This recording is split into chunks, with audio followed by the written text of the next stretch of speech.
meeting is now convened. Pam, will you please call the roll? Commissioner Platt? Here. Commissioner Rodriguez? Aye. Here. Commissioner Stoudemire Wesley? Commissioner Myers? Here. Chair Cruz? Here. Thank you. Yeah. All right. I have a brief notice to read. As required by state law, Prosper Portland has provided an opportunity for the public to access and attend this virtual meeting. There's YouTube live stream video of the meeting, and the public has had the opportunity to arrange in advance to provide virtual testimony. At this time, the public may provide written testimony to the commission by emailing prospercommissioners@prosperportland.us. Again, prospercommissioners@prosperportland.us. Thank you. All right. So first up, we have. Excuse me. Yes. I'm sorry. Am I the only one getting an echo?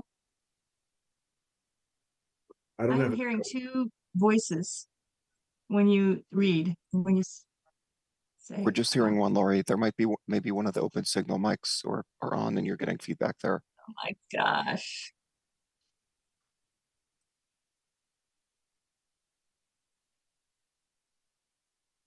No, it's not on our end. It sounds good here.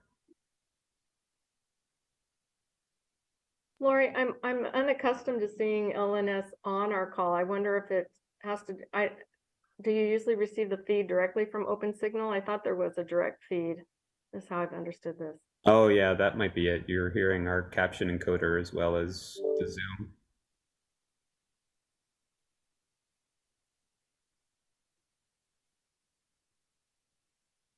Okay. Well, is there some way to resolve this? Well, I think Lori needs to step off the call and do it the traditional way through Open Signal's avenue, Okay. however that's been in the past. Is Open Signal, is that something you can discuss with Lori? Yeah, she should be hearing it through our caption encoder login. So Lori, perhaps you can sign off the Zoom meeting.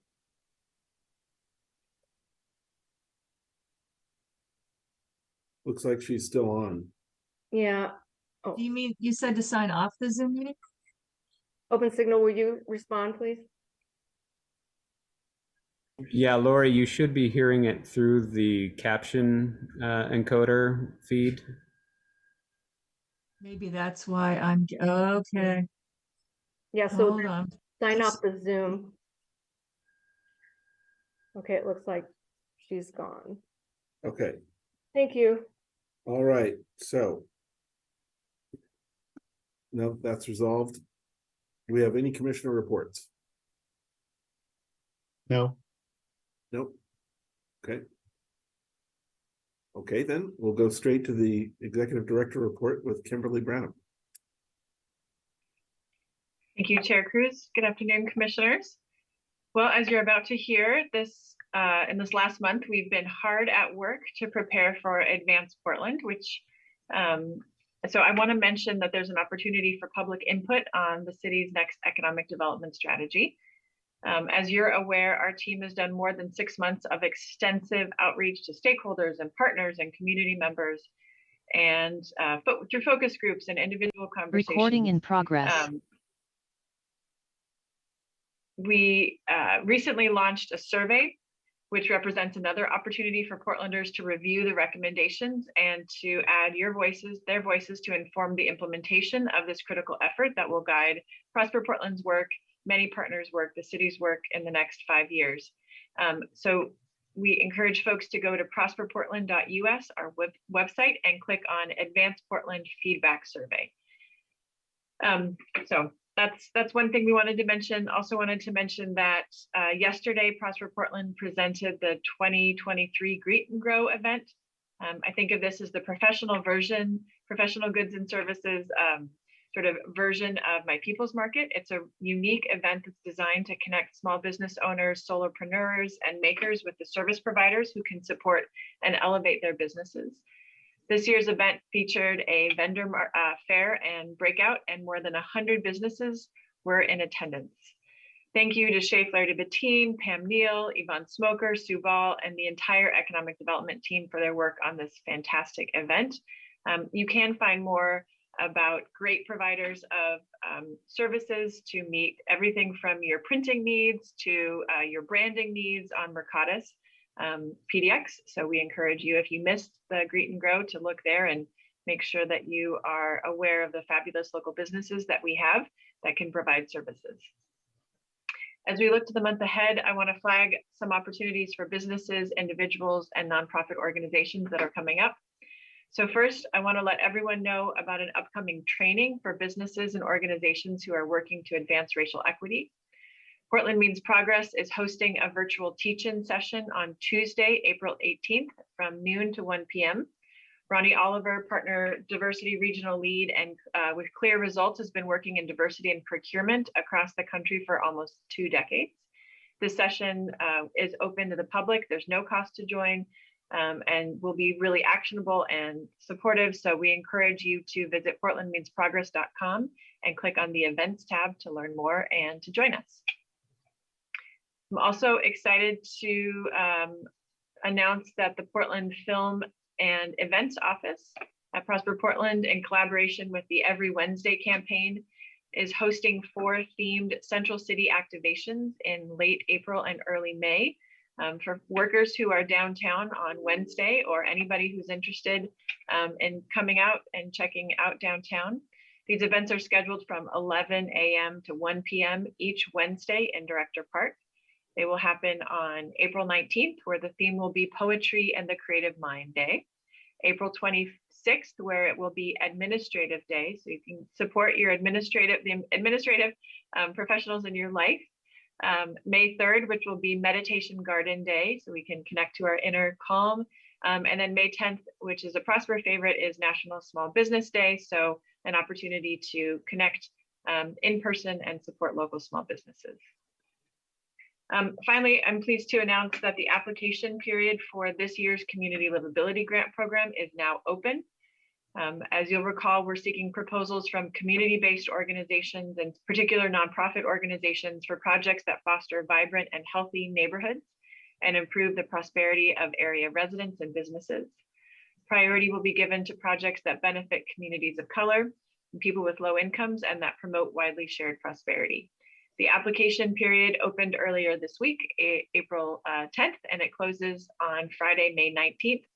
There is a pre-application webinar on Thursday, April 13th, so tomorrow. For folks who have questions, who haven't gone through the process, we really encourage you to check that out. You can find out more information on the entirety of the process and the criteria at prosperportland.us/CLG. Thank you very much. Great, thank you. Great report. All right, next up, we have meeting minutes. Would somebody like to make a motion to approve the March 8, 2023 meeting minutes? I make a motion to approve it. Great, thank you. Second. Thank you. All right, all those in favor? Aye. Aye. Okay. Passes unanimously. All right, and then Pam, do we have any public comment? None received, thank you. Okay, great, thank you. Okay, next up, we have item 6. This is an action item endorsing the Advance Portland, a call to action for inclusive economic development and recommending adoption by the Portland City Council. And we have several people presenting: Lisa Aboif, Shay Flaherty-Bettine, Pam Neal, and Robert Smith.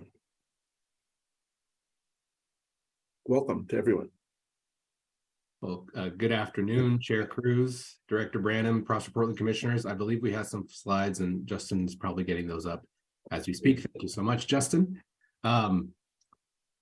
So for the record, again, my name is Shay Flaherty-Bettine. I use pronouns like he, him, and elle, and I have the privilege of working with the incredible team that's behind this work as Prosper Portland's Economic Development Director. This is the second time that you're all hearing about our inclusive economic development strategy, now called Advance Portland. And I'm pleased to be sharing a bit more about the final draft that you have before you in your packets today. So next slide, please, Justin.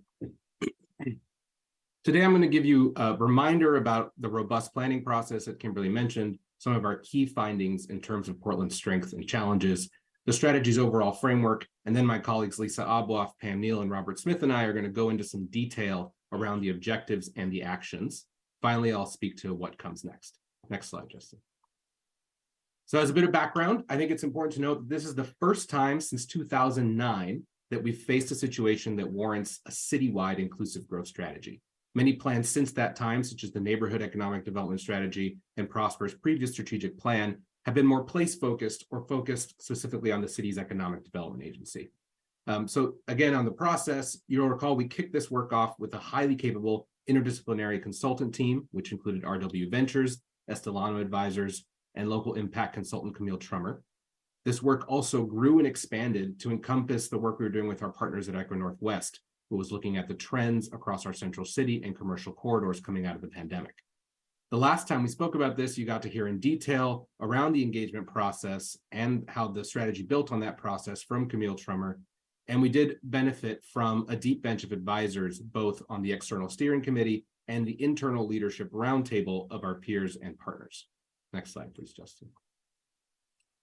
I do want to pause, and I think it's paramount to stress that achieving all the objectives that you've heard and you're about to hear depend on more than just the actions that are described in the Advanced Portland Strategy.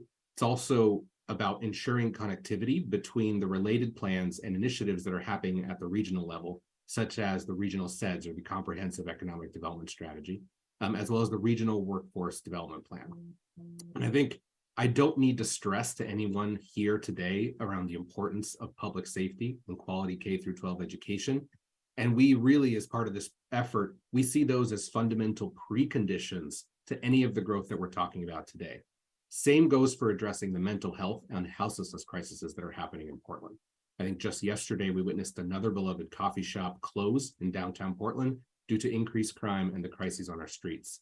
So supporting other efforts that are coming out of City Council and the Mayor's office are crucial to address that top livability issue for both businesses and residents in Portland.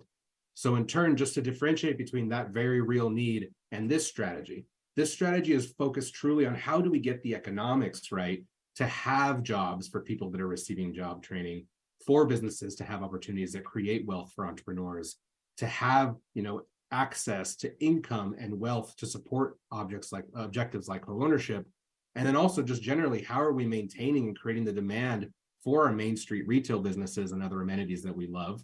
And then finally, how do we support the tax base that's enabling all of this, right? All the public goods and quality of life that we have across the city, especially in light of some headwinds that we have. Next slide, please, Justin. There's a lot of names on screen, but I want to thank our peers and our partners that have participated on the leadership roundtable and the steering committees. These folks that you see here volunteered hours and hours of their time, whether it was them engaging with our consultant team, reviewing early draft initiatives, setting the initial vision, and talking through the values that drive the strategy. I'd also be remiss if I didn't thank all of the incredible Prosper Portland staff that have contributed to this throughout the work, but especially those who have meticulously managed this from a project management standpoint. So thank you, Roger Gonzalez, Sarah Harpel, and Andrea Gall. Next slide, please. So now diving into a bit of the goal at the end of the day, we're talking about inclusive growth through market-based interventions, and that those interventions are driving our competitiveness, they're driving racial equity, and they're driving climate action. We have its competitive advantages in these traded sector industries. We see connecting workers to quality jobs and business growth, innovation that's prioritizing green products and services, and generally fewer barriers to growth, inclusion, and innovation. We want to see BIPOC entrepreneurs scale, innovate in their businesses with strong partnerships. We see that as a nexus to wealth building opportunities through property ownership, financing, and contracting opportunities. And again, this opportunity to centralize how we support small businesses at the City of Portland through things like the city charter reform. We want to see a central city that is strong and vibrant, with more mixed income housing and commercial activity, businesses in neighborhood commercial districts that are growing and thriving, and commercial areas across Portland that are gathering spots that celebrate culture through events and activations. If we go to the next slide, Justin. So let's jump into some of our strengths. I think you all heard a little bit about this in our previous presentation when we dived into some of the data that we were analyzing. But again, if we just look at some of our strengths going into this, right? Portland has experienced job and diversification across industry sectors We have high employment and knowledge occupations, and we've had 50% more growth in educated talent over the past decade compared to the rest of the nation. We still, despite challenges, Portland is acting as the economic engine and the epicenter of an economically healthy and growing regional economy. We're still excelling in competitive global traded sector industries that create new money and quality jobs for our region. And particularly, we have to call out green cities or climate tech, athletic and outdoor industry, metals and machinery, food and beverage manufacturing for the first time for Prosper Portland, and software and media as something that's horizontal to all those industries. We have strong job growth and high wage quality jobs, and we know that those high wage jobs grew 14 times faster than middle income jobs, and we'll touch more on that later. We're home to a world-class airport and export infrastructure that's served by 2 international ports, and we've become known as a leader in land use and the ability to protect natural amenities and reduce suburban sprawl.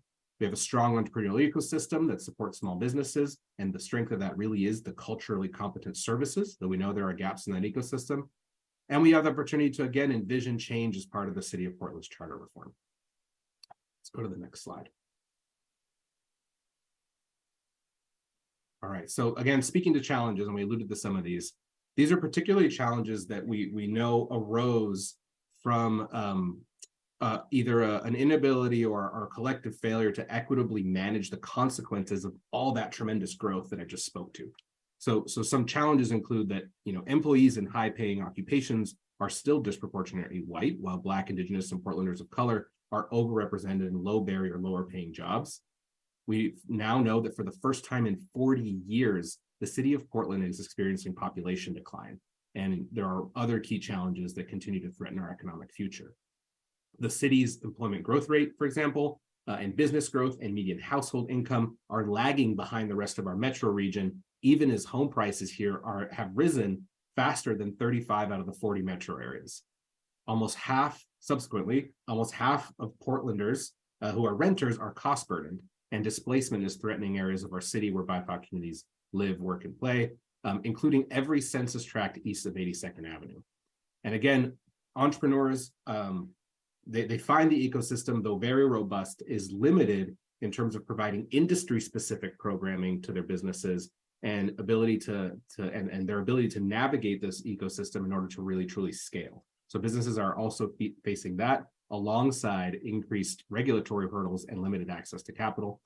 And then in a theme that you'll see around kind of public-private partnership and some challenges there, we heard loud and clear from corporate and business leaders that they continue to perceive ongoing risks and challenges in working with the public sector that has led to the situation we're in, where government plays an outsized role with lower private sector engagement with regards to economic and community development compared to other cities where we see the private sector is more in the lead. You go to the next slide. Thanks, Justin. So thinking spatially for a second, we know the central city is experiencing climbing office vacancy rates and decreased daytime populations due to remote work. There are growing concerns of crime, untreated mental health and addiction crises. At the same time, neighborhood commercial districts experienced declines in investment and employment since 2020, with just about 67% of businesses in those corridors remaining open. So this is all leading to a situation where Portland's perceived tax value proposition has eroded along with these increased livability concerns. And we've had at the same time since 2019, a 32% increase in business taxes. So you can tell we do have some hurdles to get through. So next slide. So what this means is that without significant innovation, Portland's economic growth will stagnate or even decline. Our presence in the regional economy is going to slip further, and Portland's going to experience widening gaps in economic well-being and inequitable climate-related impacts. So with Advanced Portland, what we're trying to do is we're presenting an ambitious strategy for our city to develop into a model for inclusive and sustainable economic growth in the emerging economy. Next slide, Justin. So there are 4 mutually reinforcing values that inform the strategy and its implementation, including furthering racial equity and inclusion. And I want to say that's not just from a moral standpoint, but as a core driver of growth, as we know that regions and businesses and firms that grow with less inequity generally grow more over time, and they're fully utilizing the talent of their workers and companies. Another value is advancing climate action, knowing that we have the climate crisis and the necessity to ameliorate that for the long-term health of our economy, but also the tremendous economic opportunity that is created by the demand for green products and services. Another value is creating effective institutions and partnerships, knowing that we have a wealth of diverse civic and business organizations and leaders that have been coming together on this work and continue to come together around this vision. And lastly, the theme around embracing and managing growth. And it's interesting to have to say it as a value that our consultants found to be one of the most controversial throughout their engagement, but that it's absolutely essential. We cannot reach our objectives with regards to racial equity and climate without growth. And we need to target and manage that growth deliberately, right? Whether it's increasing housing supply or addressing land readiness, it's something that we see as two sides of the same coin when it comes to growth and equity and climate impacts. Next slide, please. So for the vision, we're setting forth a model city that targets and manages growth well, that aligns that growth with inclusion and climate. We're providing prosperous, vibrant, healthy places for Portland residents and businesses. And we see ourselves as becoming a leader in commercialization of green products, finally creating a high value environment, talking about that tax value proposition with inclusive, sustainable, and engaged businesses. So next slide. So let's get into it. Let's as we speak to the work ahead, we're really looking at 4 primary objectives that are grounded in those 4 values.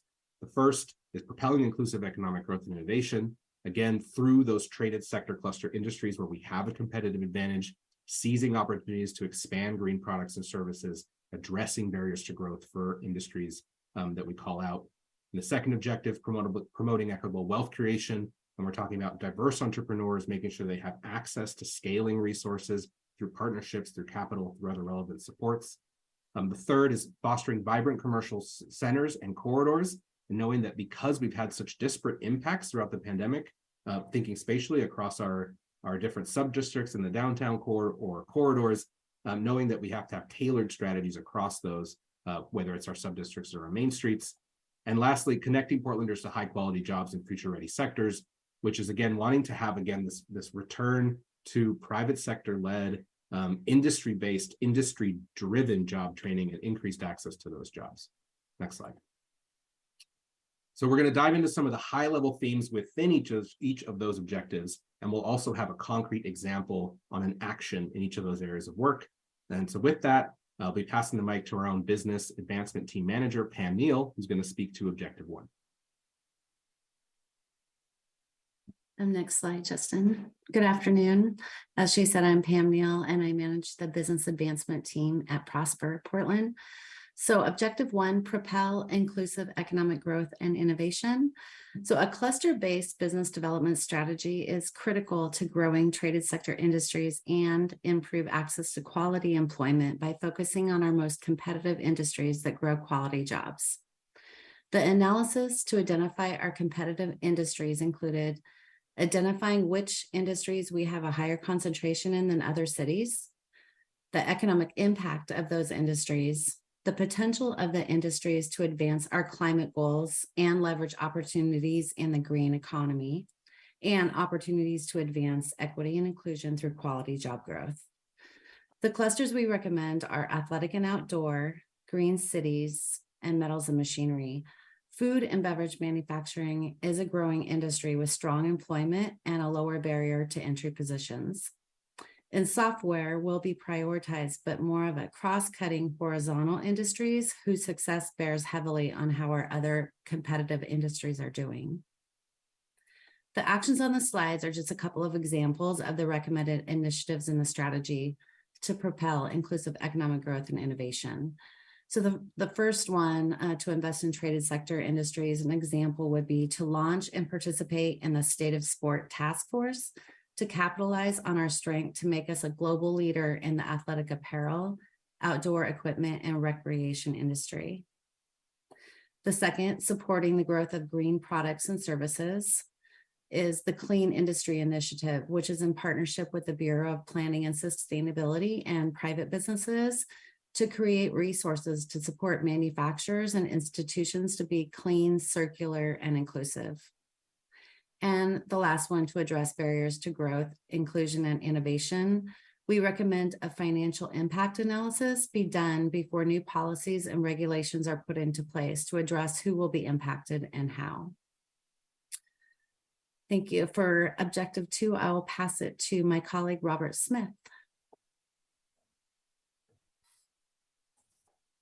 Thanks, Pam. Good afternoon, Chair Cruz, Commissioners, Executive Director Branham. My name is Robert Smith, and I manage the Entrepreneurship and Community Economic Development team. Today, I'll be, next slide, please, Justin. Today, I'll be covering the second objective in Advance Portland, which centers on fostering equitable wealth creation and asset building. But before reviewing the key actions and some of the initiatives related to those actions, I think it's important to reiterate a fact that was presented on an earlier slide. There are significant existing wealth gaps between the white population and communities of color, and the actions and initiatives outlined in this objective are intended to provide the necessary supports to begin closing those gaps. Business ownership is a contributing driver to generational wealth creation, which is why we must prioritize helping entrepreneurs to not only start and build more resilient businesses, but through targeted supports and partnerships, we must enable them to also scale and innovate. We launched the Portland Small Business Hub last year to assist businesses by centralizing resources, providing culturally specific and in-language navigation and advising to help connect entrepreneurs to supports and resources. The hub also serves as a referral opportunity to other program offerings, including our Inclusive Business Resource Network. The network was reset this past year to provide a continuum of supports, with contracts being awarded to partner organizations that focus on helping entrepreneurs launch, stabilize, and grow their businesses. We must continue to build capacity across the network and expand industry-specific services, particularly in respect to priority industries and supports for businesses that can help deliver on climate action goals. And as business ownership helps create wealth, so does the ability to acquire and develop property. We have seen the disparity between white households and households of color when it comes to home ownership. This disparity can also be seen on the commercial side as well.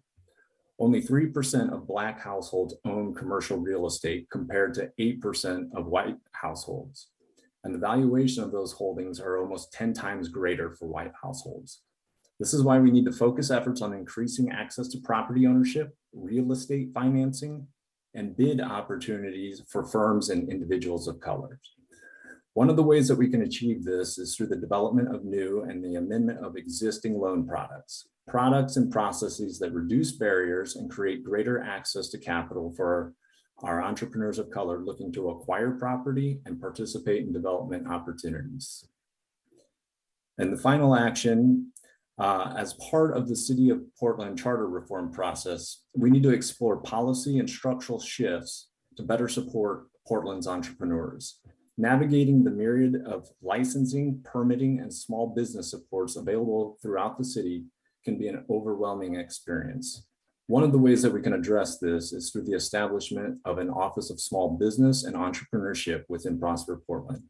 Within this office, we can centralize city funding and financing and technical assistance programming to better support Portland's small businesses. By taking a more proactive approach in outreach and engagement, aligning and centralizing small business assistance, the office can also contribute to better coordination across business districts, partner networks, and bring clarity and transparency to navigating city processes. Ensuring that we have the necessary supports for diverse local entrepreneurs to grow and scale their businesses through strong partnerships, greater access to capital, and centralized city supports will help promote the equitable wealth creation we want to see in our communities. Thank you, and with that, I'll pass it to Lisa. Good afternoon, Commissioners and Executive Director Branham. I'm Lisa Abloff. I use she, her pronouns, and I am going to walk us through Objective 3. If we can move to the next slide, Justin. Thanks.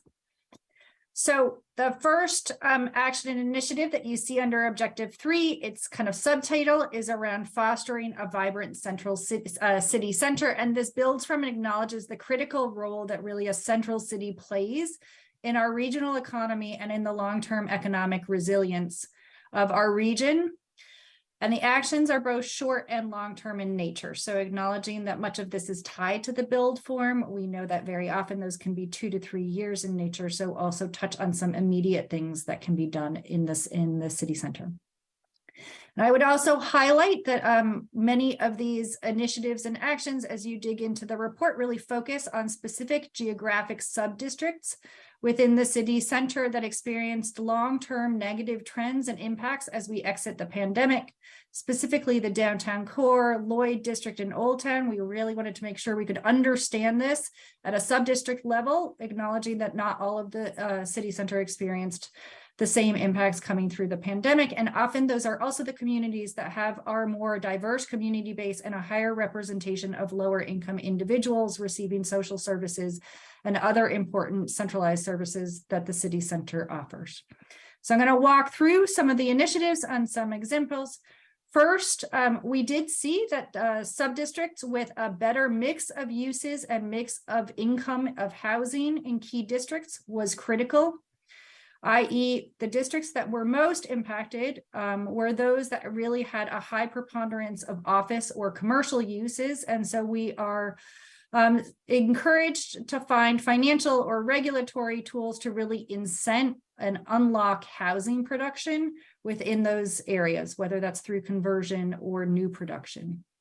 Second, clearly, the city center continues to be an important jobs center, as well as a center for our smaller retailers, restaurants, et cetera. And we want to make sure that we can retain and recruit small businesses as well as commercial tenants in our city center. And I think we can do that through tools like identifying key sites for anchor businesses that tie the growing sectors that Shay mentioned earlier with areas that are ripe for new locations, either for businesses to grow or to locate. Third, we think there's a key opportunity, particularly we have some pretty large sites within our central city that have been identified for larger redevelopment as mixed use, mixed income sites. Those sites also have really good access to transit, which becomes important when we think about the connectivity between unlocking housing production and job centers. And so there are opportunities to look at kind of future use of tax increment finance, clearly with a focus on both equitable growth as well as stabilization, to support both the retenanting and recruitment activities of anchor businesses that I mentioned above, together with spurring opportunities for new affordable and market rate housing. And finally, again, acknowledging that very often renovation and development can kind of take a while to really see the benefits and the impact through to the community. Continue to also focus on near-term activation that really can result in increased foot traffic, whether that is visitor foot traffic or employee foot traffic. We are exploring various initiatives like developing a marketing and communication strategy that can help promote events across the city center and bring visitors and residents back into the central city to enjoy some of the unique amenities that downtown offers. Next slide, Justin. Next, in addition to kind of taking a look at the city center, we also acknowledge the really critical role that our vibrant commercial districts play in our community. These are kind of the places we all know and love. They provide really important local small businesses that serve immediate community needs. Looking at a citywide corridor analysis, this really showed two important trends that are further detailed in the report. We saw that there were declines in employment, growth in number of small businesses, really varied experiences on the commercial real estate activity, and the importance of both the stability of our businesses, i.e. kind of whether there was a lot of turnover of our small businesses, as well as the stability of business districts across our corridors as we went through the pandemic. And second, we also wanted to acknowledge that each commercial district is unique geographically, demographically, and in the neighborhood that they support and serve. And so really kind of our recommendations are inform our citywide analysis, but as Shay mentioned, we also have to honor the fact that different corridors and commercial districts really had different experiences. And so we would need to tailor these actions and initiatives particular to that district. The actions and initiatives include, first and foremost, kind of thinking about the long-term stability that vibrant and healthy business districts can provide to our small businesses. It's making sure that we do have stable business districts throughout the city through initiatives like the Neighborhood Prosperity Network area, one of the things that we saw is our most resilient business districts were those areas that overlapped with our NPNs. Second, on both kind of the property owner side and the small business side, look for tools to activate and tenant vacant spaces. We can do that through things like supporting small businesses to move into spaces, either on a permanent basis or a pop-up basis. And very often things like addressing regulatory requirements that today pose significant hurdles to small businesses to kind of locate or even to grow along our commercial districts can often create hurdles.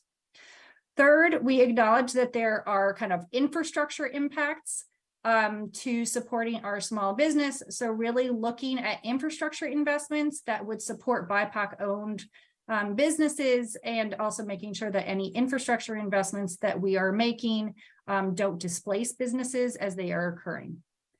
Fourth, we also wanted to acknowledge there's a really important interface that happens between our small businesses, our business districts, and the adjacent residential neighborhoods, where our residents are really critical to supporting the health of our local retailers, and vice versa. Our retailers are really serving the adjacent neighborhoods to make sure that their day-to-day needs are met. And so we are taking a look in partnership with the Housing Bureau at looking at new TIF districts in East Portland to support, again, stabilization and equitable growth that helps our small businesses be stable, helps introduce new small businesses, but also helps the residents in the neighborhood continue to enjoy kind of their community and make sure that any kind of new housing growth has the opportunity for mixed income housing. And with that, I will hand it back to Shay, I think, for goal 4. Thank you, Lisa. If we go to the next slide. So our fourth objective is really all around connecting Portlanders to high quality jobs in future ready sectors. And so again, we're looking at these 3 areas or themes within the objective. The first is increasing the skill base within industry-based job training and career path employment. And so we want to make sure that this is an expansion. We're looking to retain and expand on capacity.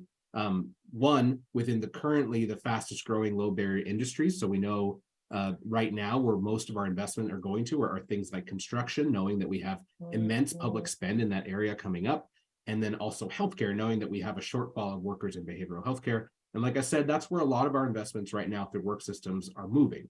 I think the opportunity we have to grow that, but also to explore doing something new that helps us catch up to other cities, lies within the cluster industries that Pam Neal just mentioned, and the unique opportunity to, again, partner with the private sector and employer-led industry consortia that can inform how we retrain workers from lower growth industries into new high growth positions. And I think that's particularly important within the clean economy. The second is around building private and public partnerships to improve access to employment opportunities. And that could look like in the example is culture change work that is, again, in the private sector from the perspective of equitable hiring or procurement or job retention. As part of this broader theme of private sector leadership, we can also leverage programs like Portland Means Progress that have had early success in that space. And then third, this idea around improving the physical connection between residential and employment centers, that within transit-oriented development, there's increased transportation options and growing employment opportunities in East Portland and making that transit in accessible locations, like our central city, and addressing those barriers. The recent implementation, a good example is the recent transit bus line that's along Columbia Corridor, is exactly the early example of the type of thinking that will be needed as we look to implement this work. So if we go to the next slide.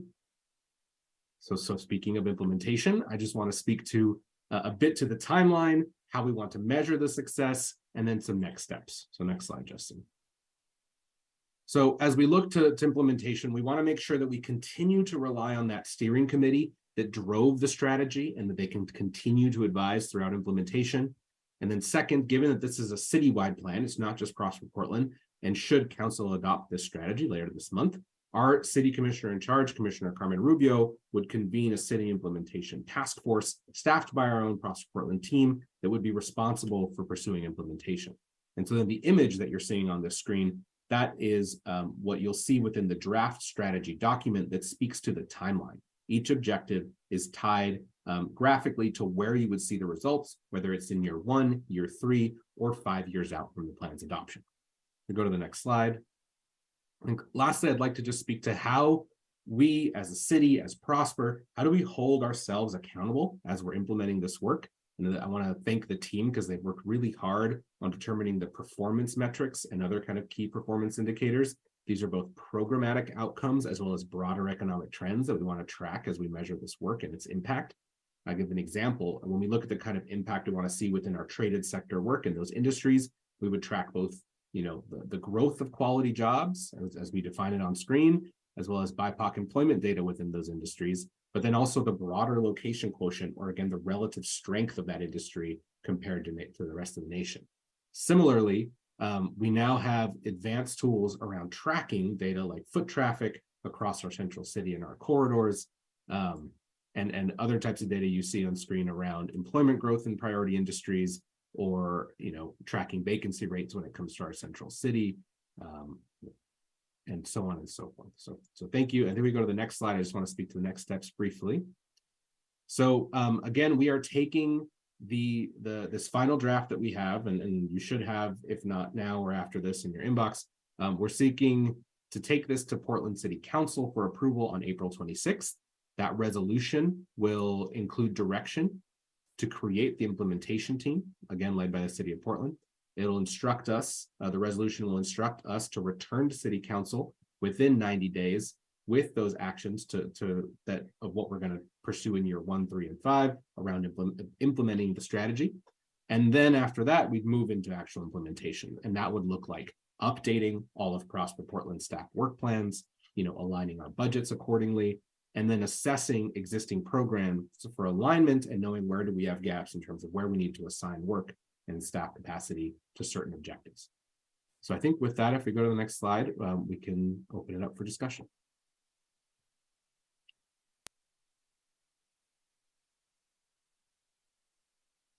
Great, thank you very much. That was a great report, and really reflects all the hard work that you guys have done over the last couple of years, actually putting this whole thing together.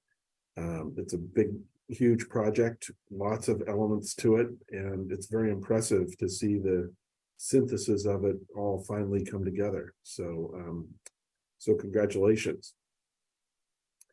I don't know, what the commission would like to comment on. Looks like Peter has his hand up. I'll let everybody else talk first. Peter. Thanks, Tyler. I wanted to make note of a couple of things that I discussed prior with Kimberly. First and foremost is with respect to small business, making sure that we're addressing bankability, which being a small business owner, I've said this several times and I'll say it again, strong banking relationships were entirely predictive of which businesses survived and which didn't during the COVID. And so I want to make sure that is something we are addressing, because it is a gap. Seems to be very few forums or groups that are advocating for that kind of bankability. And it's going to be even more crucial because banks, of course, have tightened up their lending standards significantly. That's a global phenomenon, but it certainly is true here in the United States. And I want to make sure that we are noting that, because all of these plans are predicated to a large degree on, programs which at some point are going to run out of their own funding, right? And we're going to rely upon our private sector partners, including banks, to help out. So I just want to make sure we're addressing that reality right up front. So yeah, it's a hard environment for those businesses that have borrowed a lot and are looking to borrow, because that, in absence of other forms of capital, is how businesses will grow. Great, thank you, Peter. Commissioner Myers or Commissioner Rodriguez, do you have any comments? I don't have much to add. I appreciate the presentation. It's very clear, and it's an important subject. I think it's key to the recovery of the city, and it's sort of the 1-2 steps, right? The first step is cleanup. The second one is changing the value proposition of our commercial areas. So this is super important. Thank you. I have about the same that Sam just said. You know, we're really going to have to dive into the details on how we're going to implement this, and I'm looking forward to participating in that. So, and thanks for all the hard work that went into this. It's great presentation. So I had one sort of substantive comment. I just am thinking about implementation, and there's a lot of cross bureau and citywide initiatives kind of drawn together in this plan. And there's one of the things I really like about this is there's a lot of concrete, elements to it, of things that can be done, where we can take action now, and where we get a little bit away from our theory and our big picture discussion and into implementation steps, which is terrific. And I'm really excited about that. I'm a little concerned about how to herd all those cats together in the city and in the region to kind of keep people on the same track. Like, for example, if you're going to do something about permitting, that's not really our bailiwick. How do we do that? And I know that other bureaus are engaged and will be engaged, like in the steering committee. But when I was reading through this, I was thinking to myself, what if we had like an advanced Portland czar, somebody, some person whose job it was to sort of, drill down and implement, and maybe had a little bit of authority from city council delegated to them for that purpose. And I don't know if that's a practical idea. Maybe in Portland, given all the community input and whatnot, maybe it's just not even feasible. But it seemed to me like, and then as Robert was discussing the new sort of small business office, it occurred to me that maybe that could be part of that entity's mandate or that person's mandate to kind of lead that charge and be, a connection point. So anyway, just a thought. I'm sure you guys are way ahead of me on this, but I thought maybe that would be helpful. Chair Cruz. Go ahead, Kimberly. Go ahead. I was going to say, I really appreciate that comment, Chair Cruz. And I think, we're very aligned with that comment, particularly with regard to how we interface with our peer bureaus. I think we're in a unique space with a tremendous opportunity now that we're under the leadership of Commissioner Rubio, given that Commissioner Rubio within her portfolio also has development services with permitting, planning, and sustainability. And so so I'm thinking that in the next 18 months, tremendous opportunity to have that alignment under one commissioner's portfolio, knowing that we also have the transition to charter under that this is all kind of anticipating that transition when we'd all be operating together. So I think the timing is right, and we have this unique opportunity to actually have impact under one kind of shared leadership. So I just want to thank you for that comment, because I think as we look to implement, having the commissioner's leadership is going to be crucial. So maybe Commissioner Rubio will informally anyway play that role. So yeah, okay, thank you. Just as a side note, Tavo, sorry. No, go ahead. As a side note, Tavo, Kurt Kruger at BDS is kind of trying to do that at the BDS level. He's trying to corral everybody into some initiatives to improve speed of permitting, other incentives for development. I mean, obviously there's things that need to be done for retail, but I mean, it's great that at least BDS seems to have a person to do that. And if there could be even more consolidation, maybe too much consolidation is a problem, but I think there's a good opportunity for that to be coordinated. Great, thank you. Yeah, I'll just build on what Shay mentioned. I do think that it's one of the reasons that we are proposing in the resolution, not just the adoption of the plan, but the sort of official committee, internal city committee that would be charged with overseeing its implementation, is to get to that point, and it would be chaired through Commissioner Rubio and her office. So I think we try to do that. I think it is important though, to your point, well, to everybody's point, that we identify specifically who's on first for what. Yeah. And this plan is bigger than any one individual, bigger than any one bureau. It's bigger than the city. And so that's going to be both within the city of Portland and beyond the city of Portland. So I think that's why it's important that we have both what is the city doing, making sure that we are moving forward those things that we're charged with, and then making sure that on the external party side, Work Systems is going to have a really important role. PSU has described the role that they'd like to play. We have a lot of partners who want to be engaged, and so I think there will be these two tables, and I think we will be counting on that. And then to your point, we will definitely need to be identifying internal staff at Prosper that will be charged with the project management as we move into implementation. I do want to note the one question that Commissioner Platt mentioned, but looks like Commissioner Myers also has a point or a comment, so I'll hold. No, I was just going to point out what Commissioner Platt had asked in the chat. Or what are we thinking on how the change of the structure of the city council is going to impact, the oversight and I guess the leadership on this from the city's perspective?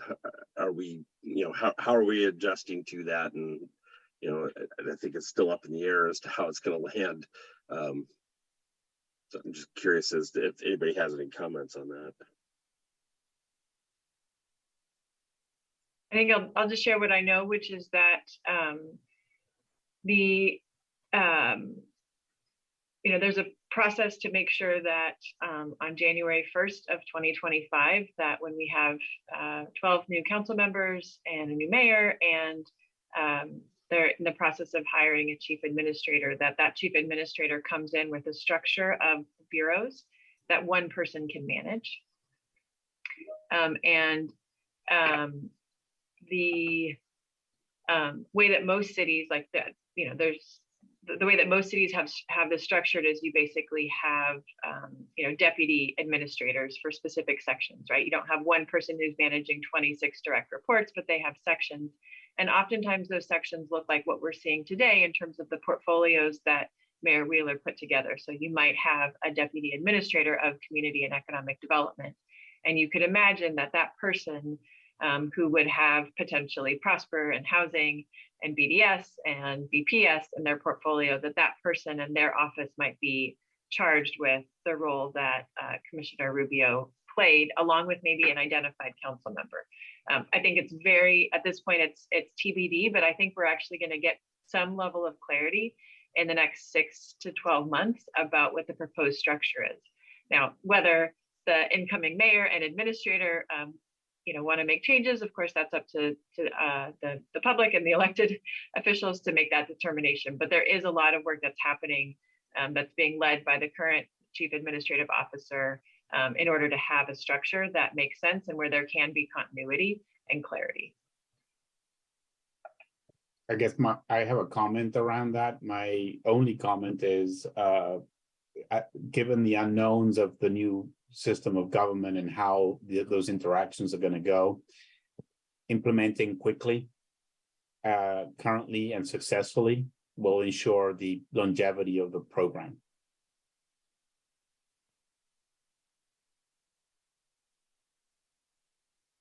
True.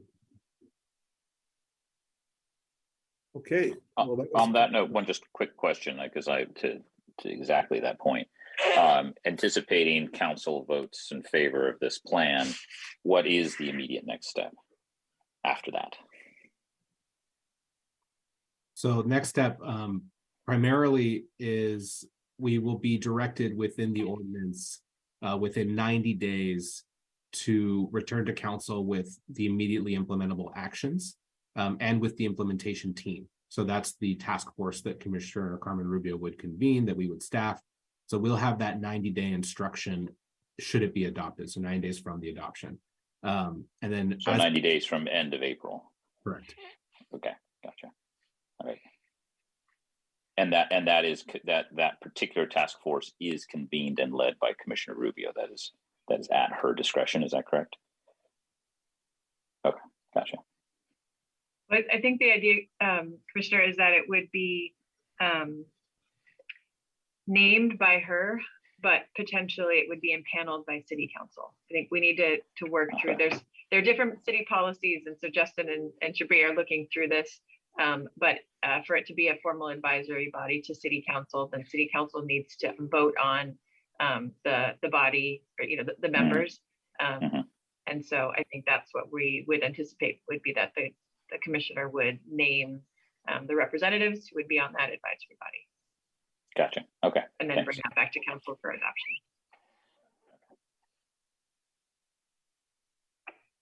Okay, any other comments? Well, I'll just say great job then. That was terrific. And thank you for giving us a rundown here. And thank you also for circulating the materials again. Appreciate that. All right, would somebody like to make a motion to approve resolution number 7481 to approve the plan? So moved. Thank you. Do you have a second? Second. Thank you. All those in favor? Aye. Aye. Great, passes unanimously. Thank you very much. Okay, next up, item 7 is an information item. This is an update on the fiscal year 2023-24 budget development process, that is, excuse me. And Tony Barnes will present. Hi, Tony. Hi, good afternoon, Chair Cruz and Commissioners and Executive Director Branham. I'm Tony Barnes, Prosper Portland Finance Manager.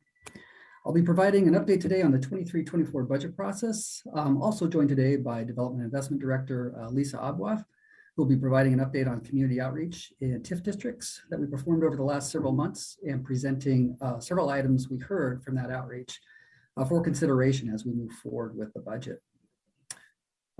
Next slide, please.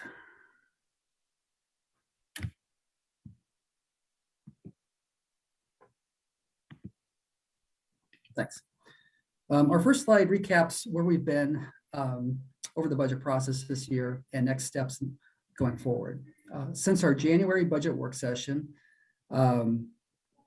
we've had several steps in that process. This has included outreach to stakeholders in TIF districts, as well as a council work session on the budget on March 23rd. On March 23rd, council held the community development focused budget work session that focused on council budget priorities. Prosper Portland, PHB, the Bureau of Planning Sustainability, and the Bureau of Development Services co-presented on respective budgets, as well as key accomplishments and indicators. Most of the focus was on the general fund funding provided by the City of Portland, and how one-time funds provided in this fiscal year and next fiscal year are providing added outcomes over this time period, but will be dropping off over the next couple of years. Bureaus also shared a case study of how each bureau worked together to implement the Nick Fish project in Gateway, as an example. Today, we're reviewing stakeholder input and making adjustments to next year's budget that will result in the proposed budget that will be released at the same time the mayor releases the City of Portland's proposed budget in early May. We'll be discussing some proposed changes for inclusion in the budget, both in the general fund, also in the TIF districts. And then on May 10th, we'll present our proposed budget to City Council, who will be acting as Prosper Portland's budget committee. And then on May 18th, City Council, acting as Prosper's budget committee, will approve the budget. After that, it'll be back to Prosper Portland, where we'll have a hearing by the Tax Supervising and Conservation Commission prior to a request for adoption by the commission on June 21st. And with that, I think we can go to our next slide, and I'll hand it over to Director Abwaf. Thanks, Tony. Good afternoon again. I'm Lisa Abwaf, Director of Development and Investment, use she, her pronouns. And what we wanted to do is just an acknowledgement of kind of various conversations that we've had out in community around TIF districts and some specific kind of written testimony and overview that you received from staff about that input. We wanted to walk through just kind of what we heard and then some initial recommendations of staff of where we'd like to see adjustments, and we'll work with Tony to make those revisions as kind of this works through council and back to the board. So over the past couple of months, we've engaged with various TIF district partners, and we do that by kind of engaging through folks like neighborhood associations like the South Portland Neighborhood Associations, through to business districts, through to more kind of on the ground community partners like the North Northeast Action Plan Leadership Committee to kind of check in and say, we think we're kind of implementing our resources in accordance with your priorities and the action plans, and get direct feedback at a TIF district by TIF district basis. Next slide, please. So when we look through that input, you received a summary of it, but just at a high level, what we heard from the South Portland Neighborhood Association regarding the North Macadam district was a reaffirmation and support for district-wide transportation priorities and infrastructure priorities that have been long been their priority, from the extension of Southwest Bond through to the Greenway. But we did hear new things that I think we're thinking about incorporating into the North Macadam budget. We have increasingly a presence of small businesses as South Waterfront grows. The ground floor kind of retail community also grows. And so they're really interested in the opportunity to have tools that support small businesses as well as the community in general as they think about activating space. So we are recommending that we do introduce our PIP, what's called our Prosperity Investment Program, small business grant, as well as our community livability grant in that district. It would draw from kind of the overall grants and infrastructure resources. In the Oregon Convention Center area, we reached out to Go Lloyd and did hear kind of support for really kind of closing out that district with an investment at the convention center in the 910 building, which is the building right next door, as kind of key investments, given that they are across the street from the convention center, a key anchor to that district. In North Northeast, we heard support for reallocating additional funding from property owners to from small business kind of direct support to actually to property owners to make improvements to commercial space to then be able to tenant it, through to also reallocating some resources that in the past had been kind of allocated to the Housing Bureau to spend on a accessory dwelling unit program that didn't really launch because it was putting intention, it was an affordable accessory dwelling unit program that the Housing Bureau determined was kind of not feasible to pursue. And so we are reallocating that $1.8 million. Their recommendation is to reallocate it into the home ownership programs that the Housing Bureau administers, kind of above their to higher level income levels that are conventionally eligible for the program as a PHB operates it elsewhere in the city, and continued support for Williams and Russell.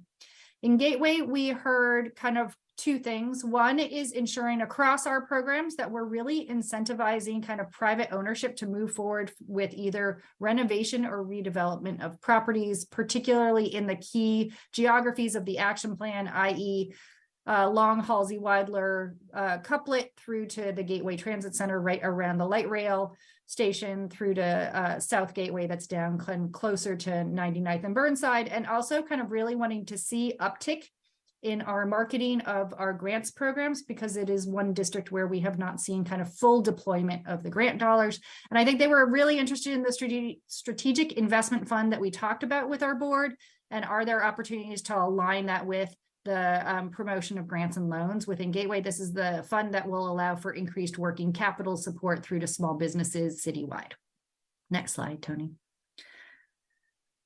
Digging in a little bit more in the Central East Side, I think similar to what we heard in other districts, there's really strong support for the infrastructure investments that we've committed to date, as well as some development investment at the OMSI master plan to really move that into implementation. There has been a long-standing reservation in that district to complement kind of Parks's work at the Washington Monroe site. I think we're really awaiting Parks Bureau's analysis and findings regarding the potential for a future community center or future programming at that site. And the community said, yes, let's continue to hold those resources. And then they did provide feedback about, as we think about our existing grant and loan funds, that we really focus on these key outcomes. So things like district enhancement, i.e. lighting, murals, events, through to supporting small businesses through things like business incubators or some direct small business support, Through to district parking, the Central East Side Industrial Council has been offering what they call a safe park program that really identifies district parking locations to serve businesses within the industrial district, through to business safety and community programming. And so we'll continue to work hand in glove with the business district to make sure that our loans and our grant dollars are really accomplishing the outcomes, both working with small businesses as well as development opportunities and nonprofits to accomplish some of these benchmarks. And then we're going to dive a little bit more into detail around Old Town. Take a moment to kind of spend more time with you, given the level of thought and detail that was provided in the community association's letter. And we're going to walk through these one by one, but wanted to kind of capture them at a high level here in terms of what was in the letter to our board. Next slide, please. So at a high level, just to kind of set context for our recommendations about adjustments to the downtown waterfront TIF district budget and the river district TIF district budget, which is the location for our Old Town Action Plan commitment. I think we have worked really closely with the community association throughout the pandemic to really identify new initiatives and programs that really do support ongoing and very immediate business kind of livability and safety needs. This resulted in things you may remember that we actually got Eco Northwest under contract. They put together a whole strategy around re-tenanting and activating space within the district. We then supported over the past fiscal year and are recommending we continue to do so. The community association's ability to hire additional capacity, and that's twofold. One, they literally have an on-the-ground broker who's been a really critical partner in identifying vacant spaces and potential tenants to move into those vacant spaces or ways to activate it. And then that's been complemented by a district manager who's really thought about how do you activate the public realm through to pop-ups. And we've also continued to focus on making significant grant resources available through our TIF funded programs like the Prosperity Investment Program that supports small businesses and community livability grants, but also through general funded efforts like the repair grant. So we have seen the repair grant has been really important both to Old Town as well as to the downtown core. And I would say that the pandemic only further emphasized that while early investments in anchor institutions like LANSU, like University of Oregon, like OCOM and the Mercy Corps headquarters was critical, there actually continue to be kind of critical and fundamental gaps in Old Town's resilience as we come out of the pandemic. And at the heart of the gap is really the importance of market rate housing units to the future of the districts and its resilience, or to the future of Old Town and its resilience over time. And I did want to also make a nod that given some of the feedback we received from the community association was around the balance of loan and grant budget allocations, we are also working to adjust our commercial property redevelopment loan products, acknowledging that today they largely act as a gap funder and they may need to take a more sizable role in projects in Old Town, like we have seen in weaker real estate markets like that Lens Town Center and Gateway, where we really have to be more than just a gap lender to jumpstart the market. And then last but not least, wanted to also flag as we think about it that revolving loan investments relative to grant allocations are also important to the strategic investment fund. Ultimately, that is where those resources are coming from. And that is what creates both a more flexible and a citywide pool of funds to be able to do things like working capital in a larger way within our TIF districts. Next slide. So again, given the kind of thoughtfulness and detail of the testimony, we thought we would kind of give a similar level of response for the board's consideration as we do provide a response back to the community association. So the first request that was in the community association's letter was that we combine our budget for the Prosperity Investment Program grants and our Community Livability Program grants together into more of like a rolling PIP-like tool that is eligible for nonprofits, because many of the tenants in Old Town are nonprofits and we are supportive of this recommendation. And so what that would mean is ultimately we would expand PIP eligibility within Old Town. Usually in other districts, it's pretty restricted to small businesses. We would expand it to include nonprofits. We would discontinue the Community Livability Grant Program, in Old Town, and we would just have those resources on a revolving basis, and there would be about $618,000 over next fiscal year to support those activities. The second bucket, it came as kind of item 2 and 3, and we've rolled those together because I think ultimately they're really kind of connected when we think about the strategy for the Old Town Action Plan, was to reallocate $2 million of funding from loans to grants to increase funding to implement kind of a cross-street lantern project and other neighborhood environmental improvements. And our recommendation for why not at this time is as follows. And we do recommend that we come back with this as part of our Rev 1 budget. That usually happens, Tony can correct me, I think it usually happens in and around November, is multifold. So I'll just kind of start at the top first. We do have active negotiations across all our properties with a focus on bringing new middle-income housing units to all 3 properties within the district, as well as supporting Landsu's expansion plans specific to Block 24. So just as a reminder for the board, we have 3 major properties in Old Town that are under development, kind of active development negotiations. Those are 4th and Burnside. That's kind of self-explanatory of where it is. We have what we call Block 24 and 25. That is between Flanders and Gleason, between about 2nd and 4th Avenue. It's a pretty large site, and Block 24 in specifically, we actually acquired in partnership with Landsu. And removing $2 million from loan funding would reduce funds available to support redevelopment on those sites. And we have really been working diligently to put all 3 of those properties into kind of active development by this summer, or we do agree that if we're not seeing kind of the progress that we need to see within the development community or within those partnerships, we could pivot to a new investment strategies if those deals don't seem to be materializing. A significant portion of our funding is reserved for investment in Block 24, Block 25, and 4th and Burnside. Currently, we have talks underway. Literally, we were just meeting about it yesterday with prospective developers on each property, as well as with Landsu, and we anticipate substantial progress towards development agreements by this summer. And if the funds are not set aside and available to catalyze development, and that development doesn't get realized, we could make those funds available via our other programs. And I think we would be in agreement that we should make those funds available via other programs if we're not seeing the movement we need to see on those sites. But we strongly recommend that we think those negotiations need to proceed. We think that middle income housing is a critical missing piece to the resilience of Old Town over the long term.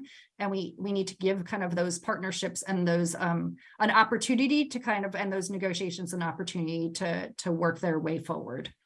Second, we are supporting, we just wanted to reflect on, we are providing a significant amount of resources that are literally actively underway. So we have about $1 million that are going to neighborhood environmental improvement type projects.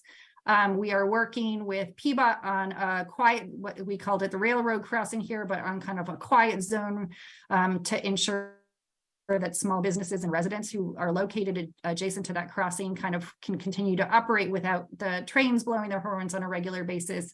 We are also working with the community association as well as PBOT and Parks on a skate park analysis on a property that PBOT owns down under one of the bridgeheads. We have provided funding, so the funding's actively underway with PBOT to repair and bring up to good condition the Chinese Gate. This is one of the projects that is mentioned kind of in the letter, and absolutely. Many of these investments are part of actually public infrastructure that in many ways could be funded by city and or bureau maintenance obligations. And so we think there's also an opportunity to kind of reach out to council and our bureau partners around some of the interest the community has around that.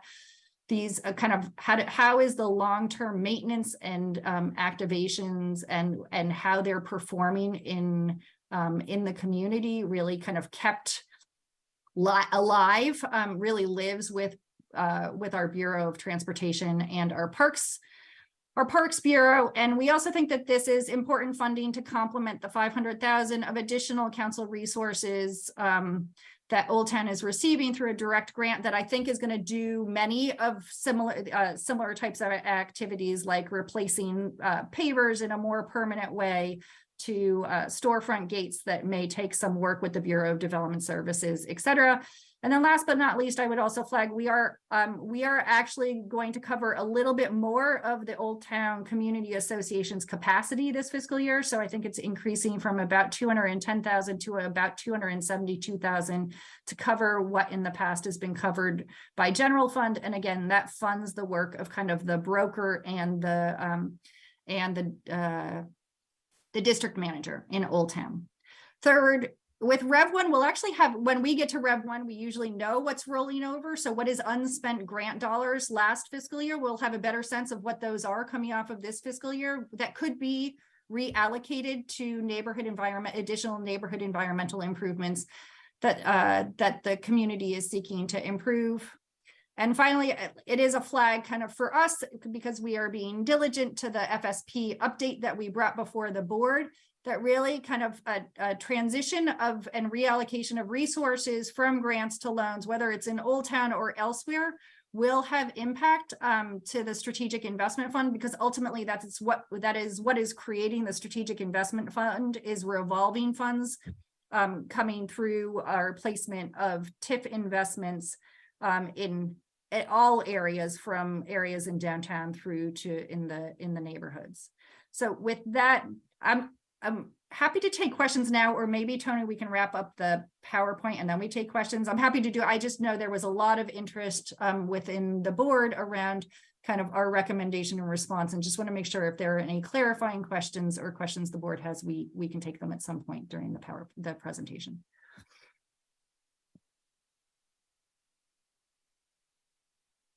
Okay, so do you want to go ahead, Tony, and wrap up and then go back to questions? Should we do that? Sure, I'll continue to the next slide. We have a couple more slides here.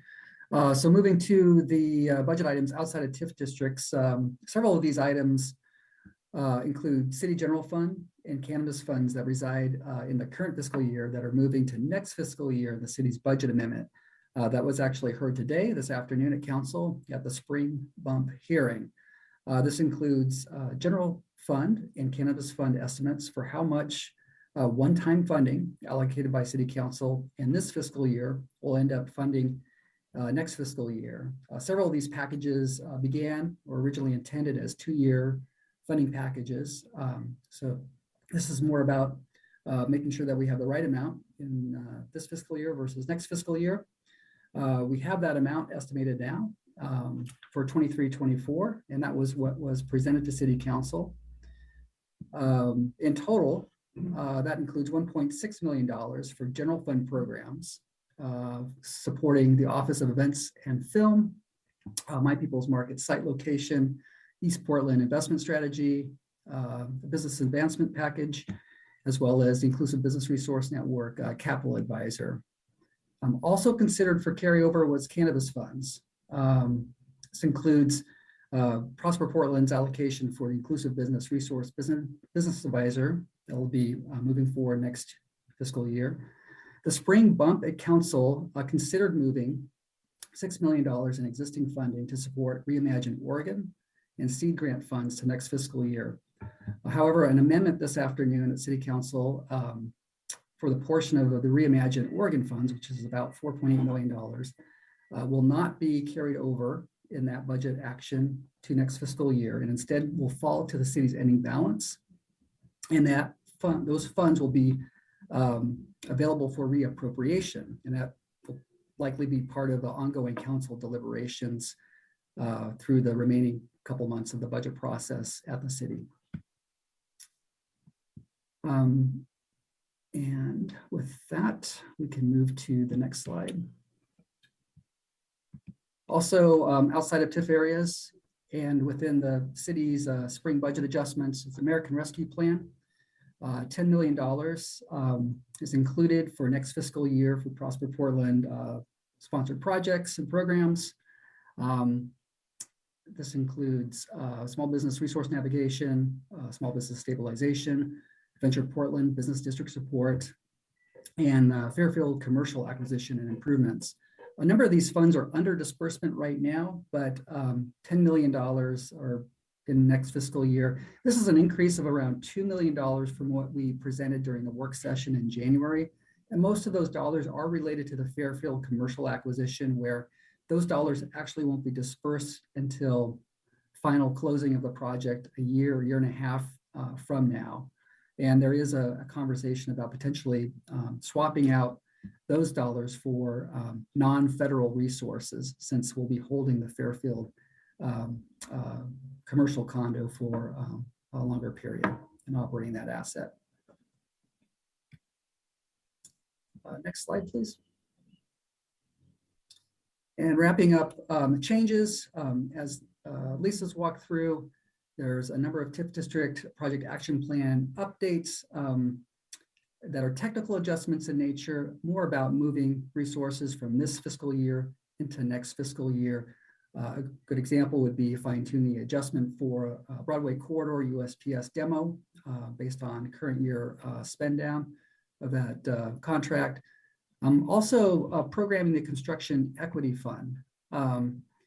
This is including developing a specific program for the use of these funds to support technical assistance that complements the IBRN and COEP work. This work will ensure the technical assistance and support that is available to primes and subs on Prosper sponsored projects like Broadway Corridor to deliver on project equity goals. And then also in the mayor's proposed budget, when that is delivered at the beginning of May, we'll identify if there's any other changes that the mayor is proposing that impacts Prosper's budget for general fund and or cannabis funding. One thing we're anticipating based on the reallocation would be fiscal year 23-24 seed grant and Reimagine Oregon funding ongoing funds being proposed for Prosper Portland's budget, and that's about a total of $3 million a year. So we'll be back before you with what those actions are in the next month. And the last slide is a recap of the first slide of where we started, just talking about next steps. And that is, there's a typo on this one. May 4th instead of April 28th is the actual date the mayor's proposed budget decisions will be released.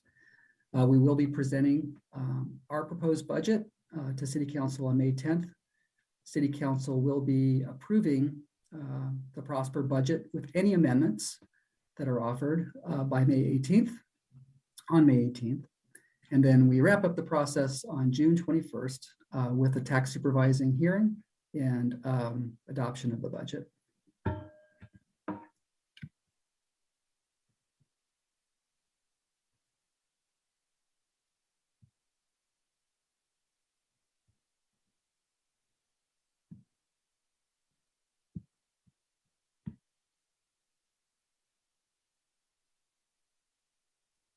Tavo, you're muted.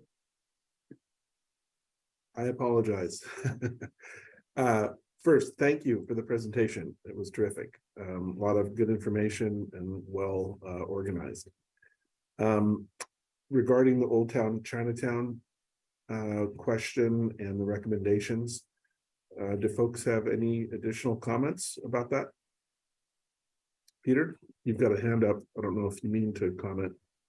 Not specifically on Old Town, but I suppose it might be relevant just to ask now what kind of coordination, if any, exists between these plans for the different TIF districts.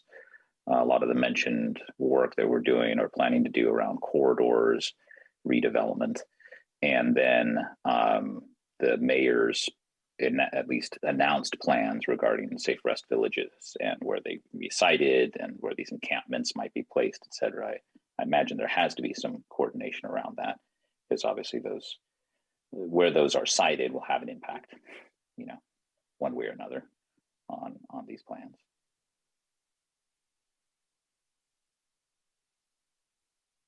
Kimberly, do you want me to I'll start the response. And then, so I think we are very integrated, I would say, in thinking about both current and future investment and tools needed between what do we have in existing TIF districts today in places like Old Town, or even the Lloyd district, and the very kind of the fact that we have very limited resources in downtown, since most of those TIF districts are expired and fully paid off and kind of done. So, and similarly in the corridors, we have thought a lot about things like how are in areas like Lents, or as we're looking at updating the Gateway Action Plan, or even as we're kind of holding conversations around business stabilization kind of in the future in Cully, making sure that TIF resources, current and future, would support a lot of the corridor activity that is contemplated in the at least TIF eligible activities that are contemplated in the corridor recommendations. It's a great question. Kimberly, I will acknowledge we have had a pretty close working relationship with the Central East Side Industrial Council around the Safe Rest Village that we know will be located there. I would say we're kind of both making sure we could provide, we had done some pre-development analysis in partnership with the current property owner on the site that's over in the Central East Side. And so we shared that kind of both with the Central East Side Industrial Council partners as well as our public partners, so that they had a sense of kind of what analysis we had done in the past, just understanding things, site constraints, et cetera, from a transportation improvement. Commissioner Platt, I don't know that we've done as close of a coordination on the other Safe Rest Village sites, just because they have less immediate proximity to kind of commercial districts, but Kimberly, you might know more. Yeah, I mean, I think it's an important question of how the city will manage those. And I think they certainly are looking to us and the role that Prosper is playing in terms of our engagement with businesses. So to Lisa's point, when it was determined that the Gideon site would move forward, they asked us to engage in thinking about what kinds of questions businesses might have and how to engage with them. So I think that's going to be our role going forward, is when sites have been identified, engaging with sort of either what good neighbor agreements look like, or you know, what that communication might be. Yeah, and I know it underscores a point that's not within the purview of this agency, but is obviously a sort of a necessary precondition, which is safety and security, right, citywide. So I want to make sure that we're where it's appropriate, we're identifying those areas of intersection within our own plans. So thank you. Thanks for the insight.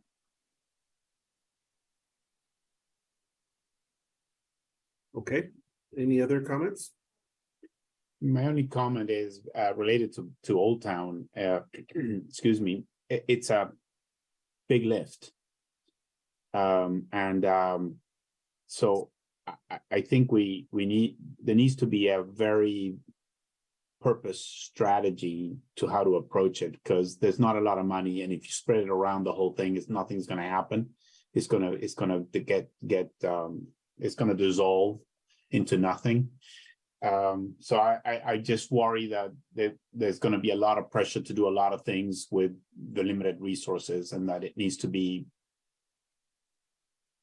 talked through really. I mean, I think we've had the discussion before. I mean, is it try and do a bunch of stuff to see if that's enough, or try to seed some areas that are already almost there, just on work around those areas? I think there needs to be a very in-depth discussion as to how we do that for it to be effective. Thank you. So Sam, are you thinking specifically around like what the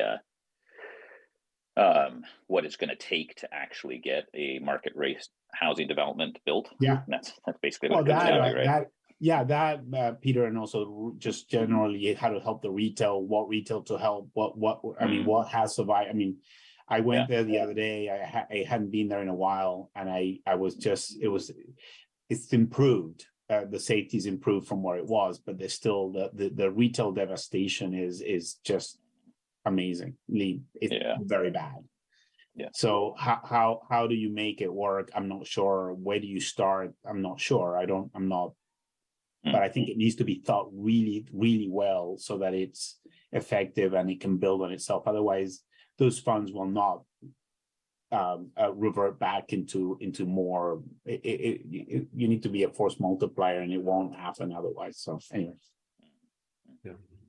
Yeah, I guess what I'm curious about, because I'd appreciate your perspective as a developer, is, you know, is it normally the case that housing stabilization, or the creation of new kind of market rate housing, getting people there who you know, bring in that income to the district and want to have a more walkable, livable district by virtue of living there, does that usually precede retail recovery? That's the chicken or the egg question. Okay. Right. You know, most of the time that is the thought that residential comes in first. But I think these days you probably need to try and pull these things together in somewhat of a unison, and maybe the retail ahead. I just think it's too far. I mean, it was hard to develop housing there pre-pandemic. In Old Town pre-pandemic, it was, I mean, even in the areas that had some nice retail. So I think obviously the cleanup needs to happen, so that and the safe villages and so forth need to be there in order to obviously make it safe. And then the next one is I think you need to try and get get some retail reestablished there, reseeded. And then the next one, and that will bring some of the housing, hopefully, and help that. And it'll help keep some of the offices, which, you know, are struggling there too. And yeah. So there needs to be a kind of a safety first approach, but, you know, get it to a certain level where it's the retail can recover sufficiently, or to then attract the development interest to drive the residential. That's kind of the theory. Okay. Yeah, that would be my approach right now. I don't think housing will go in there as it stands right now, even when the safety piece is established. Okay. Hey, thanks for sharing that. I'm just going to build on that because I think, or sorry, Commissioner Platt, I shouldn't have done that. Like, I think, no, it's okay. I think it's also important, right? I think you've asked this question, which is, we have properties in very different retail environments within the district. So the property at 4th and Burnside has a very different retail environment around it than Block 24 and 25 does. Right. And I think it's in many ways why we've thought 4th and Burnside, although it's a smaller footprint, might be a more, it has the Hoxton across the street. It has an active ground floor restaurant across the street. That row of retailers is open and active. And so really thinking about how do you start with that? And then I think the northern properties are more challenging. Yeah, that makes sense. Yeah, you want to kind of replant this corridor and sort of think it through that way. Yeah. Well, I agree with Sam, but it's one of those districts. It's obviously the home district for the agency. It's one of those districts that's always been difficult and hard nut to crack, but would make such a visible and narrative difference, right, for the city and its recovery. So I agree with Sam that we should tackle that a little bit more intensively.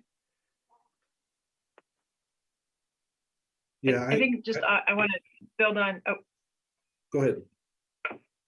I just want to build on something that Lisa mentioned, which is that we are in active conversations, and those conversations are progressing. So I do want to make sure that we have at future conversations an opportunity to brief the board on the status of the negotiations with development partners who are actively interested in and moving forward with the projects on those properties, because I think, I'll just say that it's very different than it was in Lentz, but it wasn't too dissimilar of a dynamic in 2015, 2016, when we started putting out, we were not seeing new market rate development. And what we saw was we ended up financing more than 50% of the projects for the first phase. And now it's much lower, but I'm guessing that we are going to be in a similar position where we are financing a fairly high level because of the risk. But let's take some time in upcoming briefings to have those conversations, because I think it would be great to share what we know and share where we think things are going well, what it might mean, and have those conversations. Thanks, I appreciate that. Yeah, that sounds great. Thank you. And I agree with Commissioner Rodriguez and Commissioner Platt's comments. So thanks very much. And also the staff recommendations in terms of our response. I think it's great if we can come back and revisit those questions or requests later. That would be great. Okay. Any other comments? Any other items for spontaneous discussion? Okay. All right. No, there being no further items on the agenda, the Prosper Portland Board of Commissioners meeting is now adjourned. Thanks very much, everybody.